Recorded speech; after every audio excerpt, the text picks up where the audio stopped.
Good morning. Let's talk about your vows. J.K. Rowling once said, "Words are, in my not so humble opinion, our most inexhaustible source of magic." I absolutely love that. But nowhere is this magic more evident than when it comes to your marriage vows. Because your vows are the cornerstone of your whole day. And yet when it comes to writing and or choosing vows, this seems to pose the biggest challenge to couples who are getting married. Why is this? I think it might be because for centuries here in Scotland, couples didn't get a say when it came to their marriage vows. Regardless of how unique the relationship was, their vows were decided by the minister or church who was conducting the ceremony. So until more recently, vows were not even something that a couple had to think about when it came to planning their wedding. Absolutely crazy, but true. Because yet, marriage vows, like the most precious of words, can hold the power to shape your destiny as a married couple. Because in the exchange of vows, you're not merely speaking promises, you are manifesting those promises into existence. And vows that are spoken from the heart and woven with intention possess the remarkable ability to transform an ordinary moment into an extraordinary moment. And you all know I love my extraordinary moments. But when it comes to the hows and the whats, and couples really come up against it, because I hear time and time again, how do we start? What do we write? How long should it be? I don't want to be too smushy. I don't want to pour my heart out in front of everybody. I don't want to sound stupid. So fear not, because Lindy is here to walk and talk you through how to put your vows together so that they fit in with the tone of your ceremony, because that's very important. Don't push you too much outside your comfort zone, because that's also very important. But most importantly, that they elevate the moment. But what are marriage vows?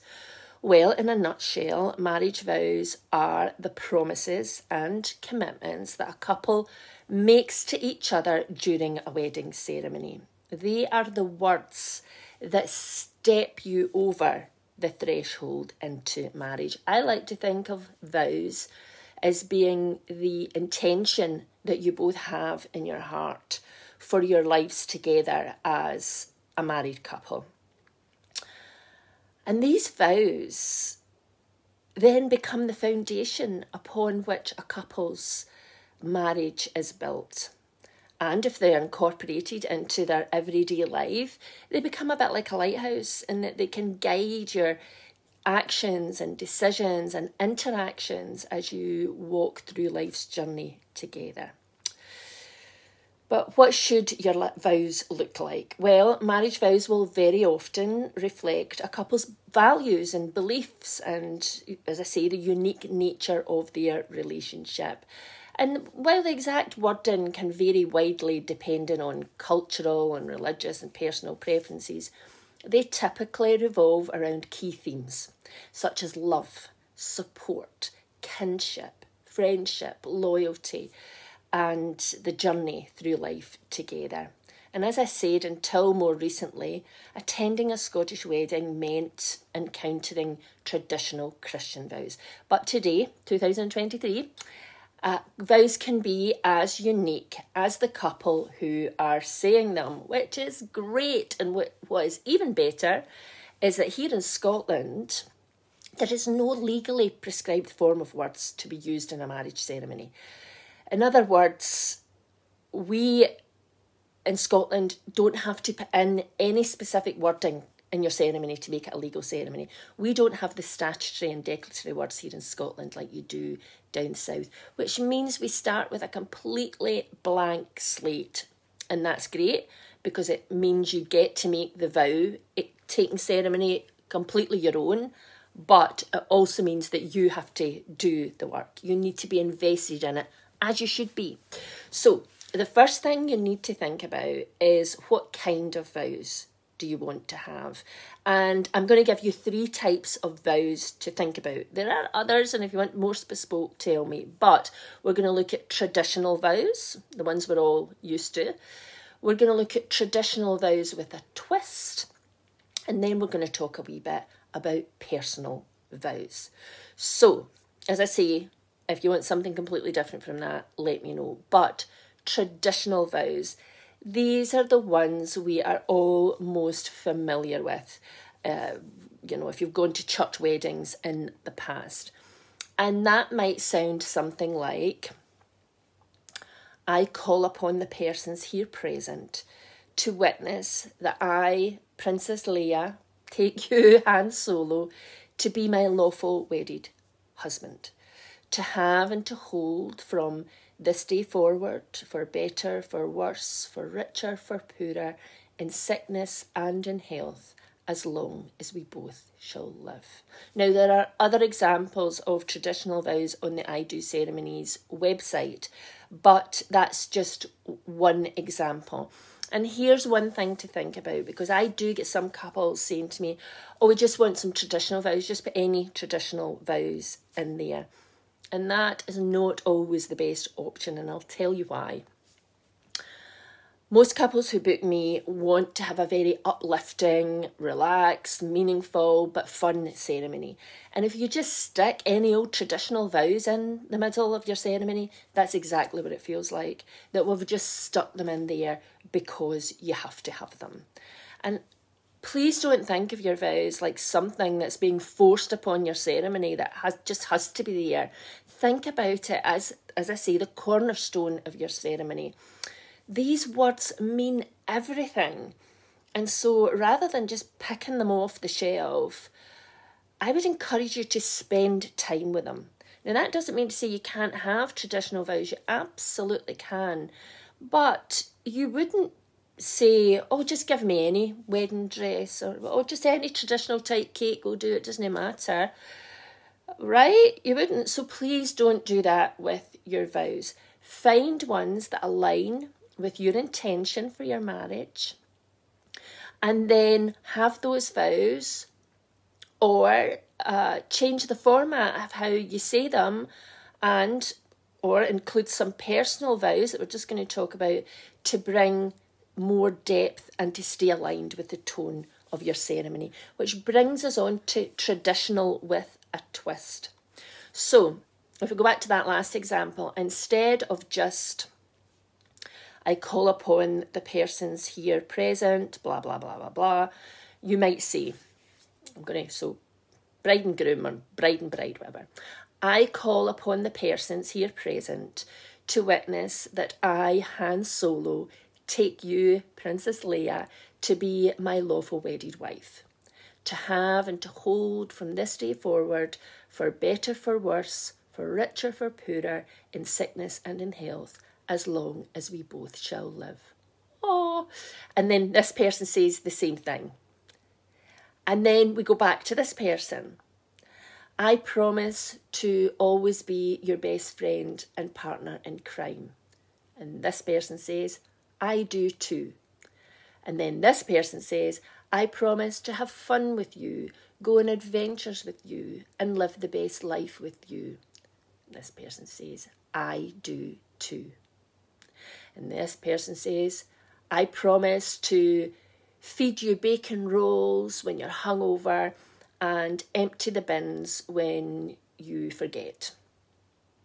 And this person says, and I promise to let you go to the games and to let you watch footy even though I'd rather be watching Netflix. So you've got a wee bit personal in there. And then at the end, together you might say, but most of all, from this day until the end of our days, I promise to love you with all that I am and all that I have. So you're getting this lovely mix of traditional vows, personal vows, each person saying it in their own right, both saying it together, a wee bit of fun in there. So that's one way of doing it. It's a really lovely way of doing it.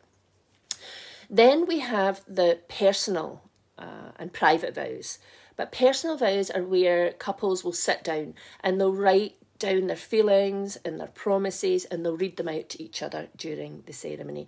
This can be absolutely lovely, and couples usually know from the very start of their journey that these are the types of vows that they would like to include, because they feel confident enough to be able to stand up there and to do that. And if this is you, great, but there are a few considerations, particularly if you're keeping them secret from each other. So the first is tone. Make sure you discuss the tone of your vows, because if one person writes really romantic vows, you know, Jane Austen, Willie Shakespeare, Rabbie Burns, and somebody else writes like Kevin Bridges, totally funny, then that can create this perceived imbalance, unless that's the relationship dynamic, and then people will get that. The other thing to think about is length. Give each other an idea of word count, because if one person writes 50 words and another person writes 500, perceived imbalance. Think about the order of who's going to say it, you know, who's going to go first. And you might want to play a wee game to decide that, you know, a coin toss or rock, paper, scissors to bring a wee bit of lightheartedness to it. But the most important thing is to start early. If you're going to write your own vows, please don't leave it to the last minute, because it does show. And if you email me the night before and say, oh, can you help me to write my vows? There's only going to be one answer to that. My advice is to start early, start 6 months in advance. I had one groom who kept a journal full of notes and ideas and scribbles about what he wanted to promise to his beloved. And then as it got closer to the wedding, he just distilled them down until he was left with the words that captured what he wanted to say to his future wife. So take your time, start early. However, many couples don't want to go with personal vows because they don't want to pour their heart out in front of their guests. And I totally get that. And so here's a way to bypass that, which I think works very well. And this is also great if one or both of the couple are really uncomfortable being in the spotlight, because it can be really lovely if you choose to exchange your private vows in private. We would still have marriage vows because we need to have them in your ceremony, but what you can do is each write down your personal vows to each other, so your innermost thoughts, feelings and promises, and then you exchange these privately. And that can either be done in person before or after the ceremony, or you can put them in a sealed envelope and they can be exchanged during the ceremony or again in private. And as I say, that can be a really beautiful part of your ceremony, or it can be something that is just for you. Your personal vows, as I say, for me, these are the intention that you have in your heart for your life together. So you have to sit down and think, what is it I'm promising this person for our life together? Now, you don't have to write down vows that are meant to last for a lifetime. Some couples do that, and that's okay. But vows are alive, they're living, which means they change over time, because your relationship will change over time. And so in 10 years' time, you might not write the same vows as you would write today, and that's okay. Just write what you're promising for this next part of your journey together. And you can have light-hearted ones in there, particularly if that's your relationship. You know, there's plenty of room for laughter and smiles within your vows, because relationships are usually full of laughter and smiles. Why should that not be reflected in your vows? But take your time with them, distill them, make sure you don't leave it to the last minute. At this point, you don't need to worry about how you're going to say those vows. You know, it may be that you want to do repeat after me vows, or you just want me to read a passage and you say I do at the end of it. That's fine. We can work that out together, and I can create vows, take your vows and tweak them so that they fit in with the format of your ceremony. But at the moment, just think about, what kind of vows do you want to have? Do you each want to sit down and write your promises to each other in the form of, personal vows, and then read them out? And if one person's going to do that, it works better if both do that. doesn't quite work if one person reads personal vows and the other person does repeat after me. So I would say choose one way and both do it together. Decide if you're going to do personal vows, or if you want to do traditional vows, then, as I say, take your time, look for traditional vows, look on the I Do website for ones that align with you. You can tweak them if you want to, there's nothing to stop you doing that. Or if you want traditional with a twist, tell me that, and when we sit down to start shaping your ceremony, we can talk about, well, how would you like to do those? Would you like to go back and forward? Would you like to just have traditional vows with a few wee personal vows after them? There are so many ways of doing, putting your vows together, but it's really important for you to be invested in that process. So I hope that's been helpful. I hope it's given you a wee bit of food for thought for your ceremony. Please look on the I Do website for more hints and tips and examples of vows. And if this has brought up any questions for you, then please get in touch. The email is lindy@idoceremonies.co.uk. Okay, I'll speak to you all soon. Fearful.